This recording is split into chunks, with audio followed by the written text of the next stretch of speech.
Good evening. We are almost at the graveyard shift. There's somebody coming just after us. I believe there's a member or two on the next panel that is due to catch a flight out of Mumbai. So we're going to do our best to shorten this a little for them.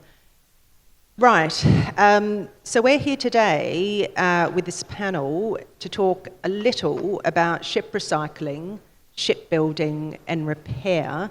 A world without the shipping industry would look very different, wouldn't it? The effects would be felt immediately. Countries that rely upon imports for essentials, whether it's food, medicine, energy, machinery, they would face shortages within weeks. Export-dependent economies would crash. In other words, the global economy, as we know it, would almost certainly enter depression. So, if the world, at least as we know it, cannot survive without shipping, then we cannot survive without two important industries that sustain shipping. Firstly, shipbuilding to create the ships, and secondly, ship recycling to safely recycle the ships. A ship's life, as we know, will begin with its construction, and it generally ends about 25 to 30 years later. By that time, the ship's destiny is to be recycled because she'll become too expensive to operate and may well put human safety and the environment at risk. Now, we have here today 4 colleagues to help look at these two issues, and I'm going to ask them to introduce themselves. Paul.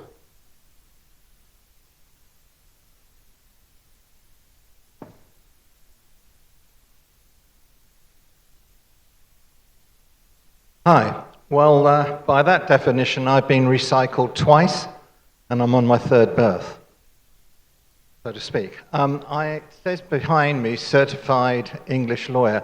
I am actually an English solicitor, but it's meant to read certified foreign lawyer because I practice in Singapore, and I'm a consultant with the excellent Singapore firm Asia Legal, having spent 40 years mainly as a partner at Holman, Fenwick & Willen.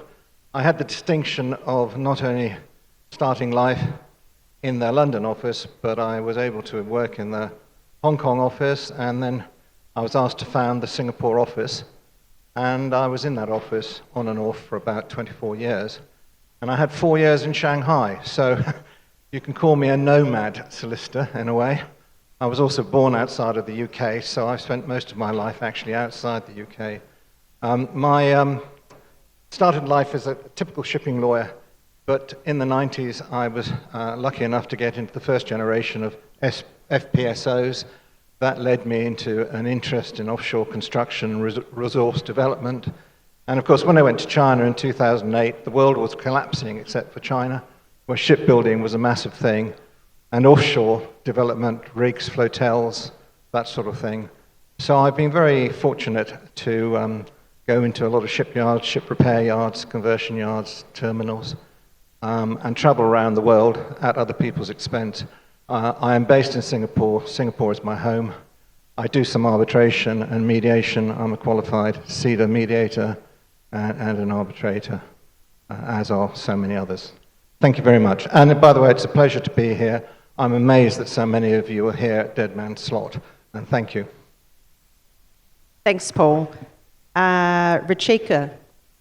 Hi, good evening to everybody. I'm Ruchika Nayyar.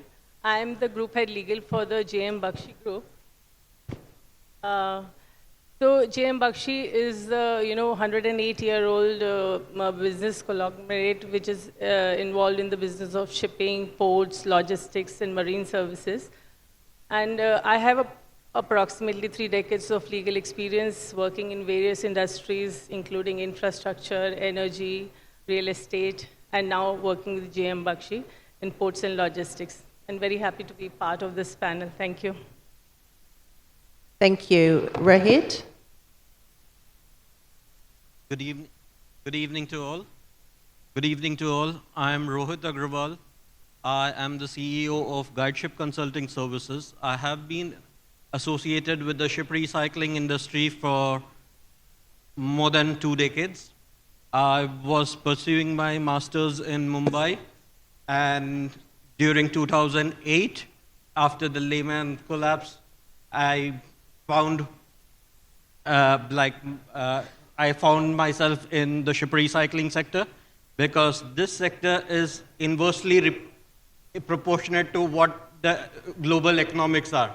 If the world economics do well, the recycling sector doesn't perform well. So in 2008, there was a boom in the ship recycling, and I started my journey in Darukhana in Mumbai, where recycling was done. And now I'm working with the ship recycling. I was working with the ship recycling yards in development and compliance with ISO standards and HKC compliance. We also provide assistance to the ship owners in vetting of the yards and post-delivery the compliance and compliance monitoring on behalf of the ship owners. And we work with the authorities as well in policy formation. So this is just a brief of what I am doing, and I am advocating for green recycling in the sector. Thank you very much. Arjun? Hello. Hi, everybody. I'm Arjun. I'm a counsel at Helmsman Law in Singapore. It's a law firm which is specialized in shipping and commodities. And over the years, it's now a full-service law firm doing also corporate banking, finance, and commercial disputes. Before my time at Helmsman, I was the legal counsel at GMS in Dubai. They are the world's largest cash buyers of ships and offshore assets for recycling. So we did a lot of sale purchase transaction and for recycling ships, including all the environmental and regulatory issues. And before that, I was a lawyer at Bosan Mitra in India, which is a shipping and trade law firm. I'm quite happy to be here and look forward to an interesting discussion with the panel. Thank you, Arjun. Okay, let's jump into ship recycling, one of two topics that we're going to be looking at. Ship recycling statistics from the IMO show that about 85% of all ship recycling by gross tonnage is conducted in Asia. That's Bangladesh, India, and Pakistan. Global ship recycling volumes are predicted to double by 2028 and quadruple by 2033. So, what that means is it's important that we take steps now to ensure that the growth in demand for ship recycling services is met by ship recycling yards with responsible practices. And it's been the lack of responsible ship recycling practices and the unnecessary risks, including loss of life, which has placed the ship recycling industry under the spotlight and considerable scrutiny. Now, beginning with you, Rohit, particularly given your background, whilst the Hong Kong Convention was adopted in May 2009, it's only been recently, in June, earlier this year, a few months ago, that it's entered into force. Now, its aim is to ensure that ships, at the end of their service lives, are recycled safely without unnecessary risks to human health, human life, or indeed the environment. Do you think that the Hong Kong Convention is going to meet this objective, or will we just see incremental change? Well, we have seen a lot of change in the ship recycling. And I would like to say, like, as you rightly mentioned, that the convention was drafted in 2009 and it came into force in 2025. So it took 16 years. 16, it is long duration. But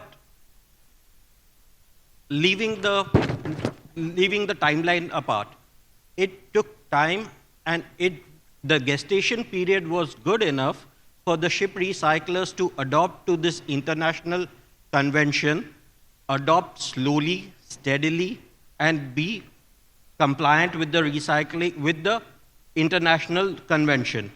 So India, I remember this process had begun in 2013 onwards, and in 2015, there was first set of 4 ship recycling yards which received the statement of compliance from class NK. And getting it from a Japanese company, a statement of compliance, is in itself an achievement.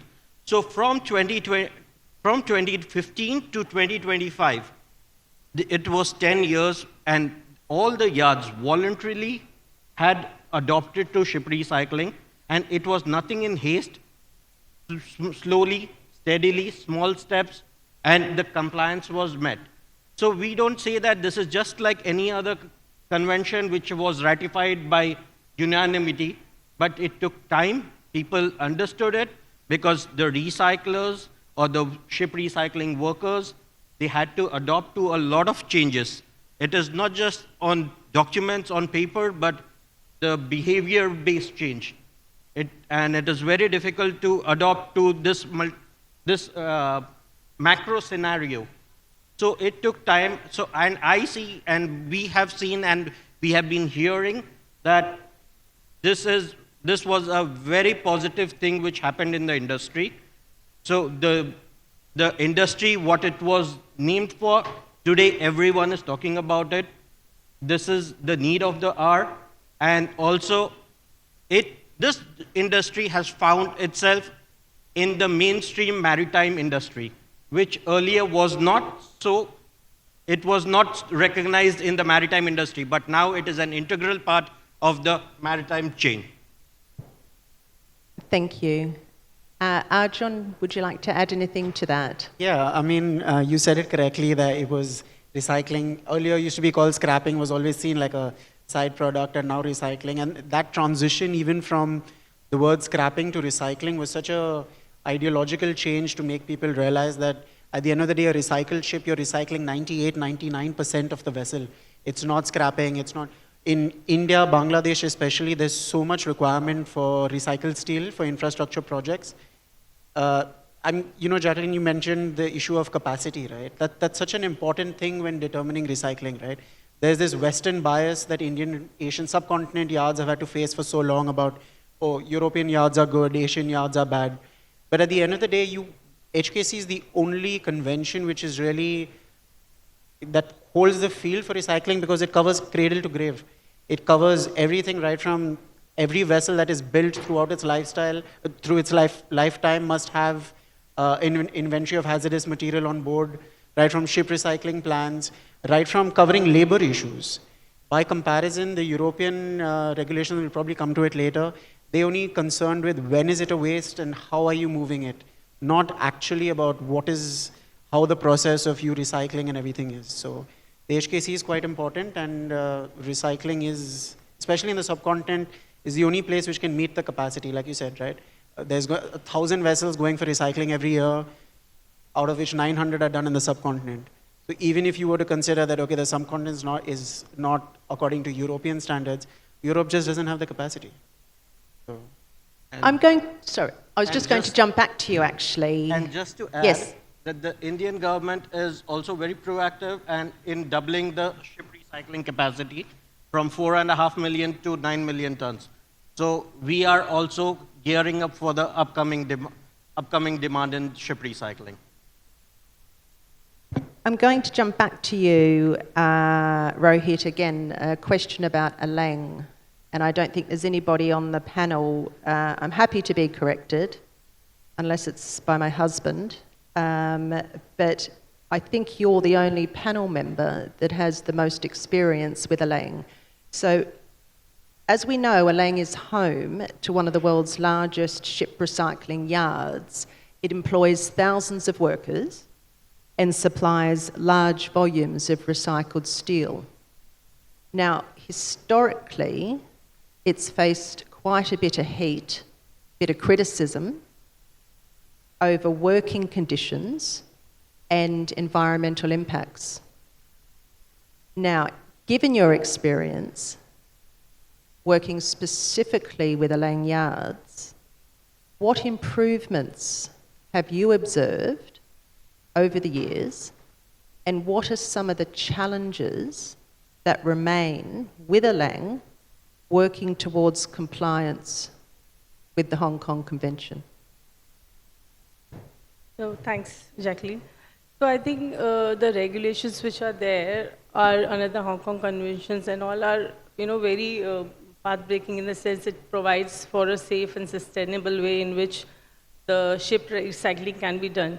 But still, I think the main challenges, if you call about, is that the beaching method by which the ships are recycled, I think that is the main concern for the NGOs and environmentalists, where they say that that is the process by which a lot of waste is put into the soil, to the environment, and to the water waste.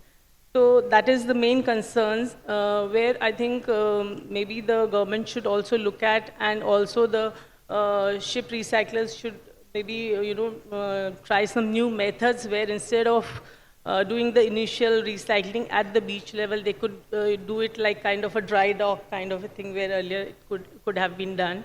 Thank you, Ruchika. If I could circle back to you, Rohit, in light of your specific experience with Alang, do you have anything to add? Yes. When we are talking about Alang has drastically changed over the period of time. What you have heard from your husband was right, but those are the images of 1990s or early 2000s. But the things have been changing. Yes, what I believe is that the industry collectively have to come and showcase itself of what it is today. And Alang is very transparent today. Like there is international community which is being visiting the ship recycling yards. There is a lot of change in the behavioral aspects and the ship recycling techniques. Earlier, the focus was on steel generation, on generation of steel, and on efficiency.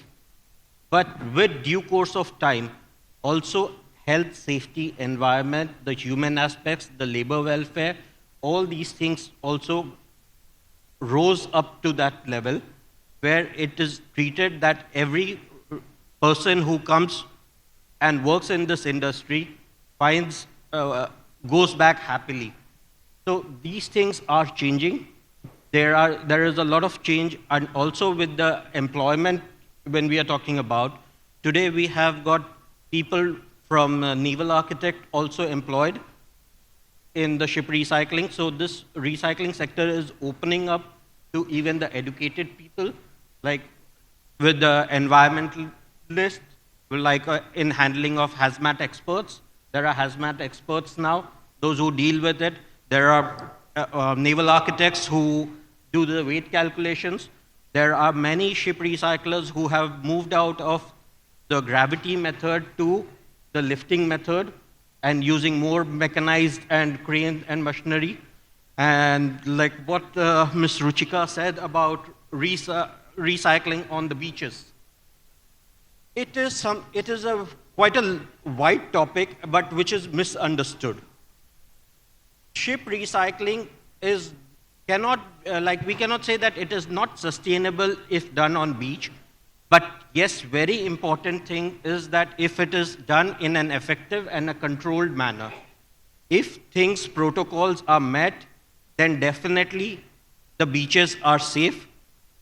And also I'll come back to your question, like with the HKC, many things have been answered.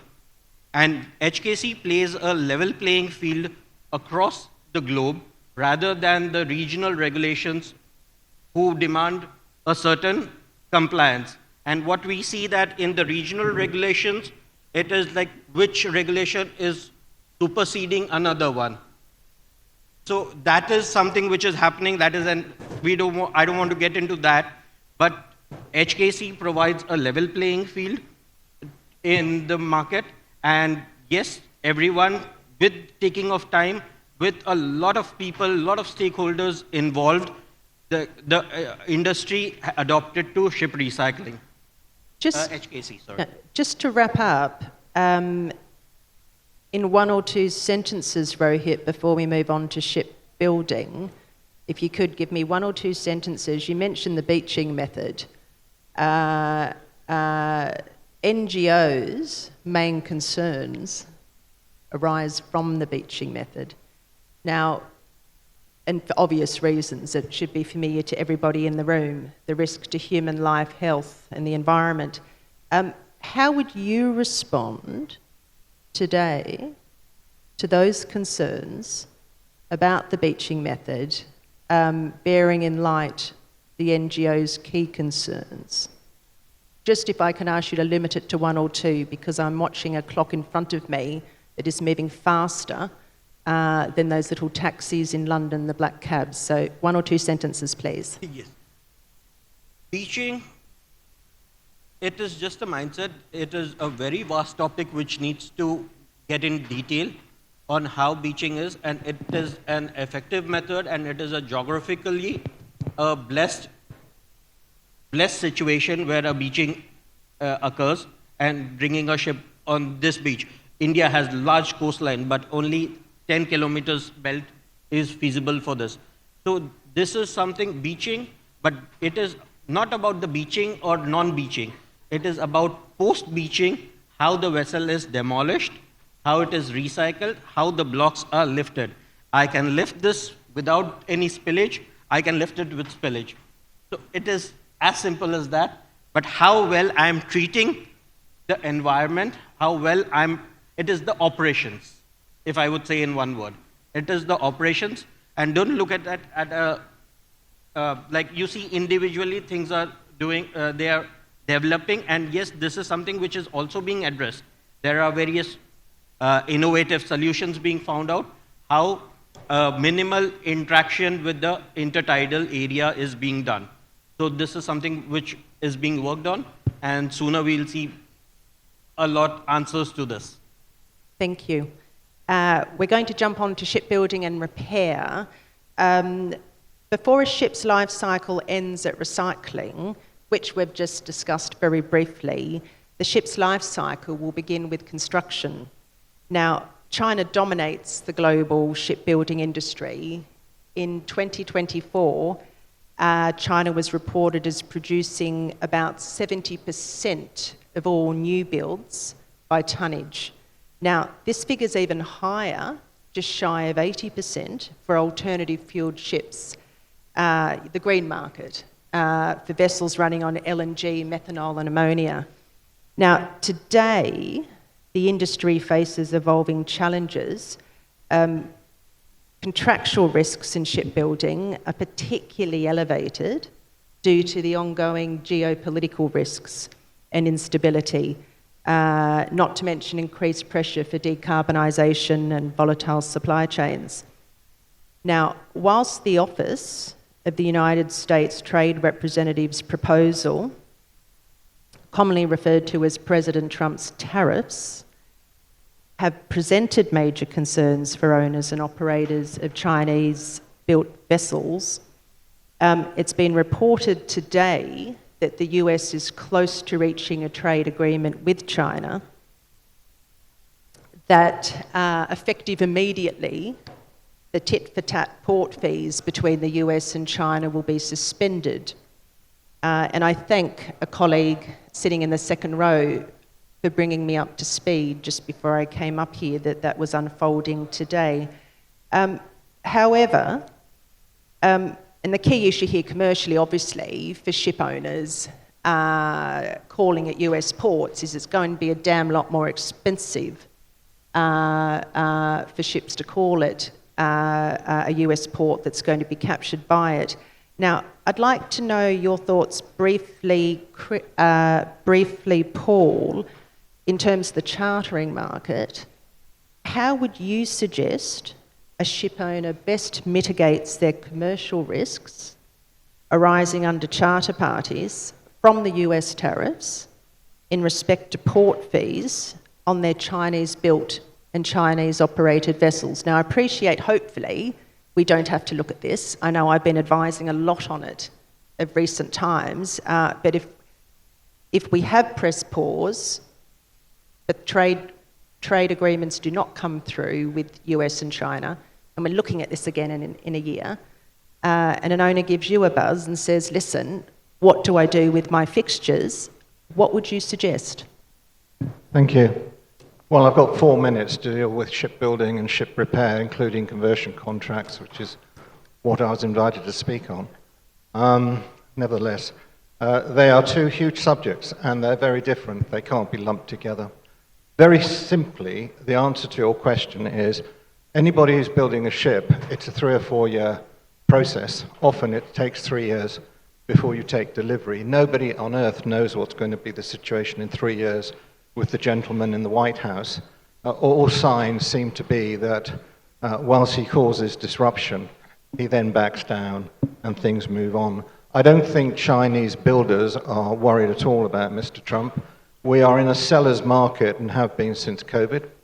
And actually, that's a very interesting point. When you are deciding as a buyer to build a ship, you need to know whether it's going to be built in a seller or a buyer's market. I don't have time to drill into detail, so I'm just going to make bullet points like that. If you want to hear more, I'm very happy to take questions later. There has been a slight dent, a slight wobble in the market because of these tariffs. I've spoken to container operators and some bulker operators, and as far as they're concerned, they're not going to let the US tariffs affect them. They will simply go to other ports. We've seen that already with soybeans.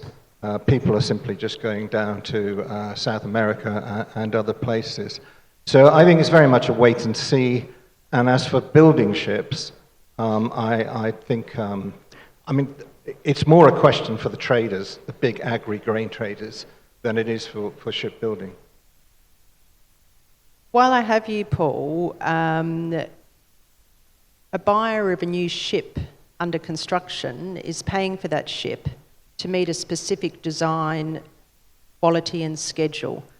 A buyer is going to face commercial exposure if the ship has defects or it's delayed. When you're advising a buyer of a new build vessel under construction about their specific concerns with defects and delays, what key things would you tell them to keep in mind? First of all, I would remind them that something people do forget. The purchase of a new build is a sale of goods contract. It's not a construction contract. A repair contract is an infrastructure, more like a construction contract. There's an excellent textbook, Keating, on offshore construction, and they're a very well-known construction lawyer and a very well-known shipping QC have edited that book because there's a lot of similarity, obviously, between construction and shipbuilding. Technically, it's sale of goods, and you have to explain what those differences could mean. I've mentioned you have to know what the market is, because if it's a seller's market, it may be that the yard space is really too full, and priority may be given to a buyer that's got 4 ships, and you've only got 1. So you need to work on that.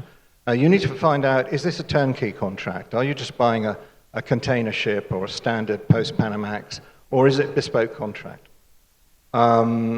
And I think you have to realize, are you building for a specific project, like an LNG vessel or a tanker or a rig that may be going into a specific project, in which case liquidated damages is not really an appropriate remedy. You're going to lose a very profitable charter, so you need to build in other safeguards.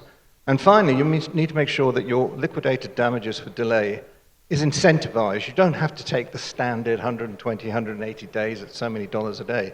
Why not load it up front so that you really make it entice the builder to finish as quickly as possible? And also, it's up to you and your technical people to make sure that the builder's construction schedule, when he says a year, he means a year. He doesn't mean a year plus 9 months of permissible delay and then some more. And there are various tools, time tools, Primavera. You have to make sure that his construction schedule is actually correct and it's not aspirational. Very quickly, in order to the points I would advise him on are guarantees. You get refund guarantees for paying installments, fine. They're pretty standard, but you're also asked to give a guarantee as a buyer for your obligations. mainly in respect to the final installment, do not issue an on-demand guarantee by your parent company. It should never be on demand. Again, I can't go into that in much detail, but it's a warning. Design is a big thing, not so much on turnkey projects, but if you start fiddling about with the design as a buyer, or you want to have buyers' add-on items put on, you could affect the responsibility over design. Always make the builder 100% responsible for design. On offshore contracts, it's often the case that the builder will have a basic design, and for a rig, semi-sub, flotel, and you will have do the detailed design, and you will have buyers furnished equipment. It could be the processing, it could be the helicopter pad, it could be all sorts of things.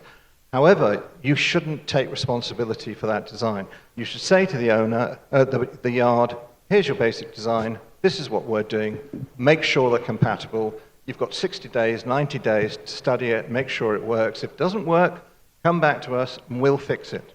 But at the end of the day, you've got to be responsible for the design, including the integration design. So, for example, fit this pipe, one's 14 inches, one's 21 inches in diameter. They don't fit.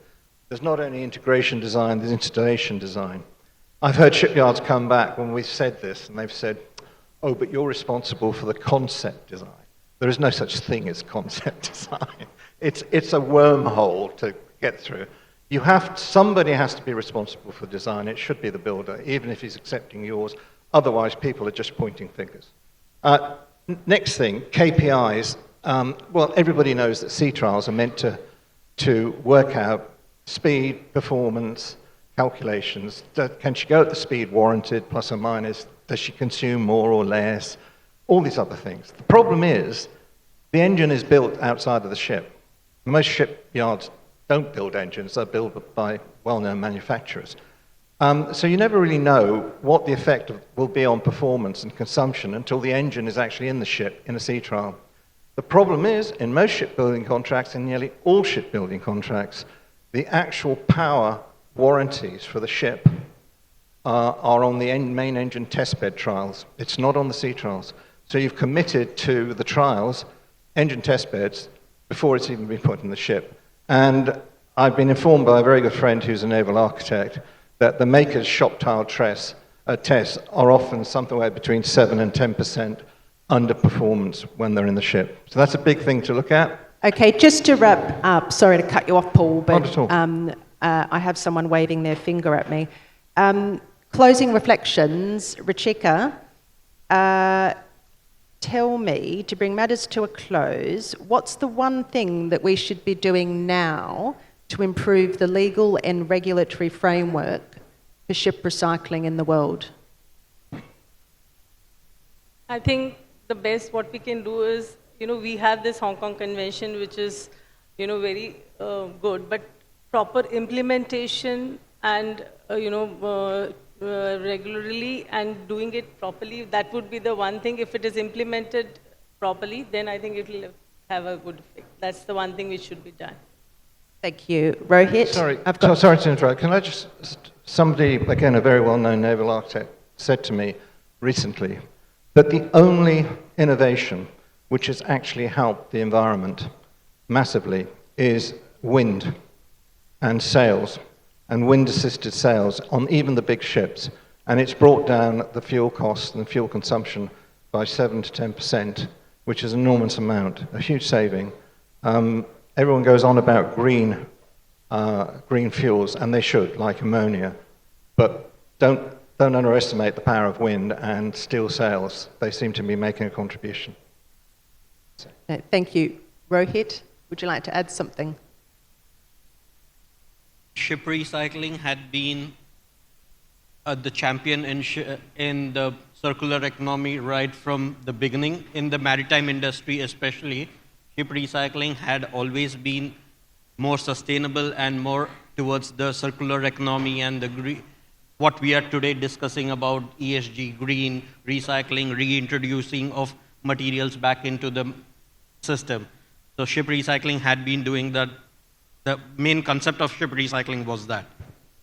With the regulations, yes, HKC was drafted in 2009, today 2025. There is a lot of changes in the scenario, so definitely that also needs to be upgraded. But yes, with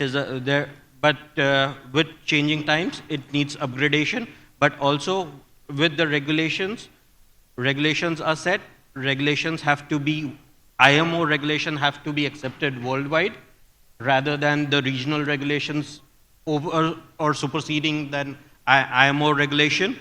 And we should give time for this because this is just 25th of June 2025.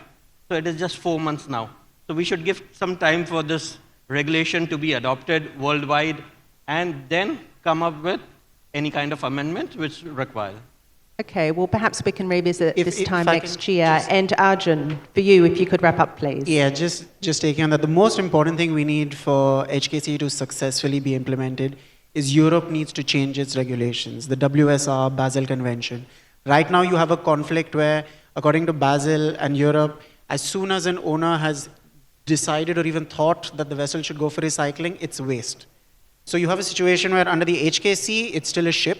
Under all IMO regulations, it's still a ship. But at the same time, it's waste, which is so contradictory to each other that it's just unsustainable. So you have that clash. And that needs to, recently, Basel Convention, they had the COP, where they said that yes, HKC satisfies the whole regime, but they still fail to make that one change. So you have so much implementation issues only because of the conflict that you have on the Basel Convention, the ban amendment saying that vessels from Europe can't go to non-OECD countries.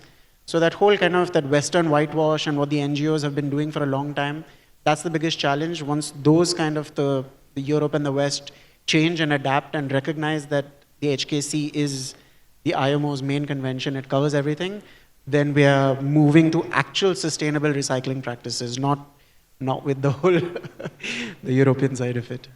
Okay, and I know you want to say something, Rohit, and I'm sure Ruchika and everybody here wants to talk more, but there is, I know, one gentleman in the audience whose family really want him home tonight. So on that note, thank you all for not falling asleep. And I'm going to hand you over to the next panel. Thank you.